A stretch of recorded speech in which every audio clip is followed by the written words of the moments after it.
By the end of this episode, you'll know why one of the biggest risks to your health right now isn't heart disease, diabetes, or memory loss. It's the quiet, gnawing thought that you don't matter as much as you once did.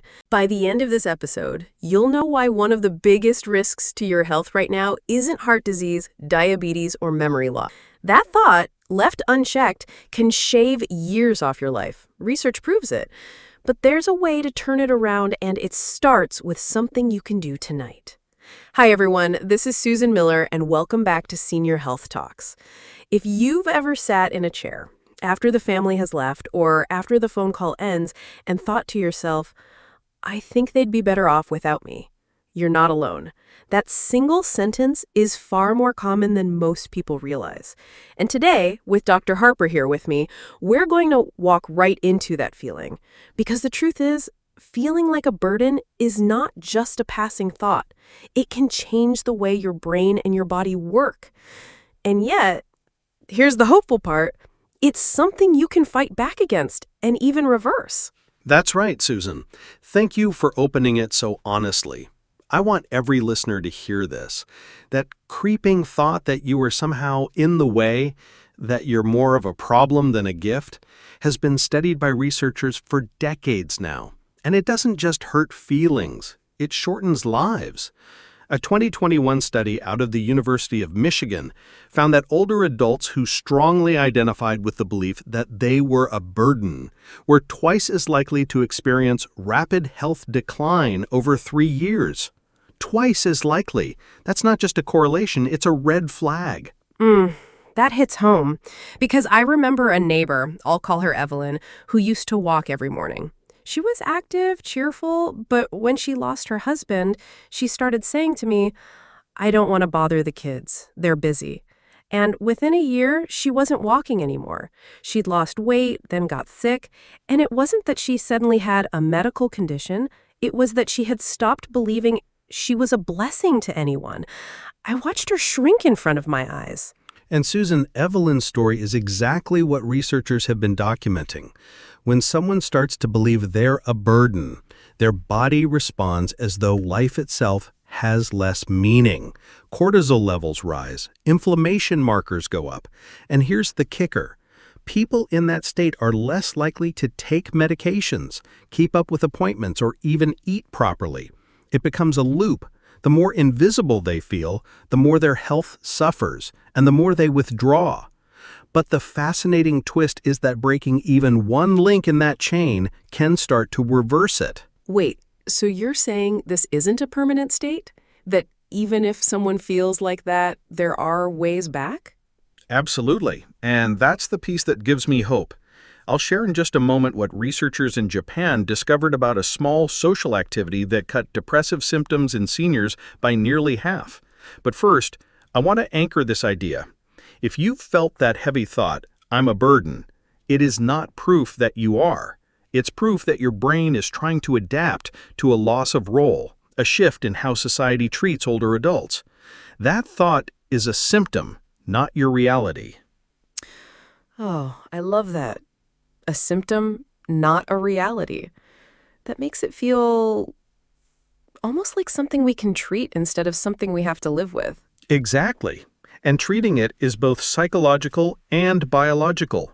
In fact, let me tell you about a 2019 study published in the Journal of Aging and Health. It followed seniors across 14 countries and found that those who regularly engaged in intergenerational activities, like reading to children or mentoring young people, had a 37% lower rate of depression and a significantly lower risk of feeling like a burden. Why? Because when you're giving, your brain releases oxytocin, the bonding hormone. It literally tells your body, you matter.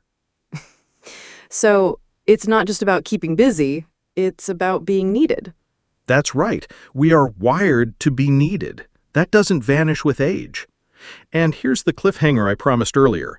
There's actually a simple 3-step home practice I teach my patients to reset that feeling of being needed, even if their family lives far away, even if they feel isolated. And it doesn't require anything more than a piece of paper and 10 minutes. Oh, now you've got me curious. A piece of paper and 10 minutes? We'll get to that in just a bit, but before we do, I want to pause here because something you said really struck me. You called it a symptom, not a reality, and that almost feels like a lifeline because I think a lot of seniors listening right now might be nodding and thinking, that's me. That's exactly what I feel. And to know it's not a fixed truth, it's like someone just opened a window in a dark room. And in just a moment, Dr. Harper, I want to ask you about how families contribute to this cycle, sometimes without even realizing it. Because I have a hunch that loved ones with the best of intentions might be making things worse. Is that fair? Oh, Susan, not only is it fair, it's exactly right. In fact, the latest research shows that the way adult children speak to their parents can directly feed or starve this sense of burden. And when we come back to that, I'll give you a word-for-word example of what to say and what not to say that can completely change how a parent feels about their worth. Dr. Harper, you just touched on something that makes me almost nervous, honestly, because I know I've probably done it myself. You said the way adult children speak to their parents can feed that sense of being a burden. Can you explain what you mean by that? Yes, and I'll start by saying most families do this without realizing it. They think they're protecting their loved one or helping, but language is powerful. Let me give you an example. Imagine a daughter says to her mother, "Don't worry about it, Mom. I'll handle everything. You just sit." Now, that sounds caring, right? But what it communicates is, you're not capable. You're in the way. And the best thing you can do is disappear from responsibility. Oh my, that stings, even hearing it out loud. And you're right. I've said something almost exactly like that to my own mother. And you're not alone, Susan. It's almost cultural. We've built this idea that love means removing responsibility. But here's what research shows. In a 2022 study published in The Gerontologist, seniors who were consistently excluded from household decision-making, like meal planning, financial choices, or even what time to leave for an event, were 51% more likely to report feeling like a burden. Now, here's the twist. Those same seniors were not only emotionally affected, but they also showed higher blood pressure and more disrupted sleep patterns. It's a biological response to feeling unnecessary. Mm. So it's not just what we do for them, it's what we take away. That's a hard pill to swallow. Exactly. But here's where the opportunity lies. If a family member instead says, "Mom, can you check the recipe while I chop the vegetables?" Or, "Dad, we need your advice on this decision. What do you think?" Suddenly, that parent's role is restored. They're not sidelined, they're contributing. And contribution is the antidote to the burden belief. That makes so much sense. Because I think of my dad. He loved feeling like he had the final say on what car to buy, even if he wasn't the one driving much anymore. Asking him his opinion gave him the spark, like his experience mattered. Exactly. And that spark is more powerful than most people realize. Let me give you some science behind it. A longitudinal study out of Stanford tracked seniors who had consistent decision roles in family life, even small ones. Over 10 years, those seniors lived on average 2.5 years longer than those who were systematically excluded. 2.5 years from being asked to participate. That's not just psychology, that's physiology. The body fights to live when it feels it matters. So the secret to longevity might be as simple as being asked to pick the movie on family night? In some ways, yes. Because when you're trusted to choose, your brain interprets it as you're still valuable, you're still leading. And here's where I promised earlier to give a word-for-word script. Let's do a before and after. The before sounds like this. "Don't worry, Dad, I've got it handled." The after sounds like this. "Dad, I'm handling this part, but I need your input on what matters most here." That second one still lets the child help, but it invites the parent's wisdom. And wisdom is priceless currency in a family. Mm. That makes me think of another side of this because some seniors may not just feel excluded, they may start to exclude themselves to say, oh, I don't want to bother anyone. How do we break that loop? That's the other half of the cycle, Susan. Families unintentionally push seniors to the sidelines, and then seniors, out of love, try to stay out of the way. It creates what I call the silent agreement of invisibility. Both sides think they're helping, but it slowly erases connection. And here's the heartbreaking part. Studies from the University of Exeter found that seniors who withdrew themselves, who said things like, I'll just eat later or don't fuss over me, had a 43% higher risk of mortality within 5 years, not because of the physical health at the time, but because the withdrawal set off a cascade. Less food, less movement, less conversation, less hope. That's chilling, and yet I can almost hear my own voice saying it.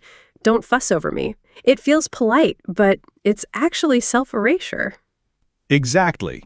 And here's where the practice I teased earlier, the piece of paper and 10 minutes, comes in. Because the first step to breaking that cycle is noticing where it starts in your own language.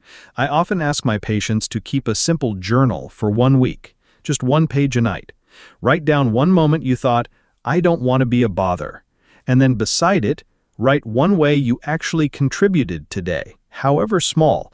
Maybe you reminded your granddaughter to take her umbrella. Maybe you folded laundry. Maybe you shared a story from your past that made someone laugh. These small entries are proof. Proof that you're not a burden, you're a blessing. Oh, I love that. A blessing journal. That feels like such a gentle but powerful antidote. And the beauty is, it retrains the brain. Within weeks, you start to notice those contributions more easily, and that changes the way you interact with family. You stop withdrawing. You start leaning in again, and the family responds to that. It creates a cycle of visibility, not invisibility. So, Dr. Harper, let's say someone listening right now is nodding and thinking, this is me. I've already pulled back. My kids are busy. My friends don't visit like they used to. I don't even know how to get back in. What's the first step for them? The first step is to reframe visibility as generosity, not neediness. Because most seniors think reaching out equals taking. But in reality, reaching out equals giving. You're giving your presence, your wisdom, your humor, your stories. In fact, a 2020 Harvard study on loneliness found that seniors who initiated even one conversation a day, by phone, by text, or by knocking on a neighbor's door, reduced their risk of depression by 36% over 6 months. Just one conversation a day. And here's the hidden truth. When you call your daughter, you may think you're burdening her, but often you're giving her a moment of grounding, a reminder that she's loved. I can tell you, as a daughter myself, those calls are not burdens, they're lifelines. I sometimes need them more than my mom realizes. Exactly. And Susan, here's a twist most people don't expect. When families lose those calls, when parents go silent, children often report higher stress. They don't feel freed, they feel abandoned. Silence is heavier than presence, and we'll talk more about that weight in a moment because there's a surprising study out of Norway that shows just how devastating that silence can be, not only emotionally but even financially for families. You just said something powerful, Dr. Harper. Silence can be heavier than presence. That almost feels backwards. Can you explain that? And what was the study out of Norway you mentioned? Of course. The study was published in Age and Aging in 2022. Researchers followed families where older adults had intentionally withdrawn, stopped calling, stopped asking for help, stopped showing up to gatherings. The children of those families actually reported higher stress levels and even greater financial strain compared to families where seniors stayed engaged. Why? Because silence creates uncertainty. An adult child who doesn't hear from their mother wonders constantly, is she okay? Is she lonely? Is she eating? That uncertainty eats away at peace of mind. In fact, those children were more likely to miss work, spend money checking in, and suffer anxiety. So, ironically, trying not to burden their children actually created the opposite effect. More weight, not less. Oof, that's heartbreaking. So, a parent who stays quiet to protect their kids might actually be giving them more to dairy? Exactly. And that's why I say silence is heavier than presence. A 5-minute check-in call, even just to say, "I'm fine, I love you," is not a burden. It's a gift of clarity. It frees your children from that anxious guessing. And here's the twist.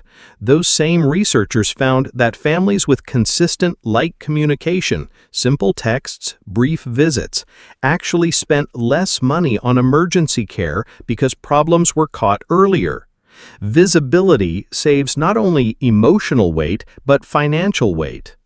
So, the most unselfish thing a parent can do is actually to speak up, to stay connected. That's right. Staying connected is an act of generosity.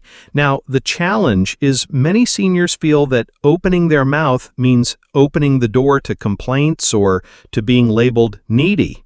But there's a strategy here I coach my patients on. I call it the 2-for-1 call. Every time you share one struggle, you also share one piece of wisdom or joy.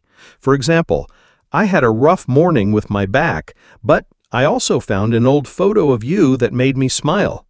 That way, the family doesn't associate your voice only with problems. They associate it with presence, with balance, with life. Oh, I love that. It feels real because life is both, isn't it? Some aches and some smiles. And it gives children permission to take in the whole of their parent, not just the pain. Exactly. And here's where it gets fascinating. Neurologically, when families share balanced communication, both sides experience a release of dopamine, the reward chemical. That's why these conversations actually feel nourishing, not draining. So, when a senior says, "I don't want to bother them," what they're really doing is cutting off dopamine for themselves and their children. Nobody wins in silence. That makes me think of something.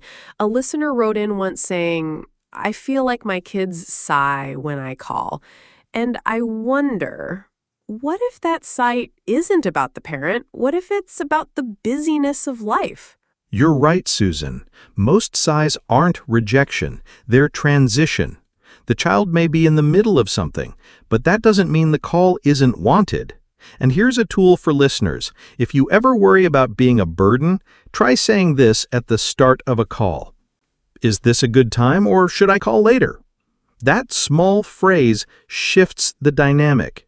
It shows respect for their schedule while affirming your right to reach out. In studies on communication satisfaction, that one question was shown to cut feelings of guilt by half for both seniors and adult children. Oh, so a 5-second phrase could undo 5 years of silent worry? It really could. And here's where we land, Susan. Feeling like a burden is not destiny. It's a signal. It's your mind's way of saying, "I still need to matter. I still need to contribute. I still need to connect." And we have tools, research-backed, simple tools to answer that need. From the Blessing Journal to intergenerational connection to balanced communication. Each one is a doorway back to visibility. And what strikes me most is this. Being a blessing isn't about doing something huge. It's about being present. Answering the phone, sharing a story, asking a question. Those little threads weave the net that holds a family together. Well said, Susan. And here's one last piece of hope.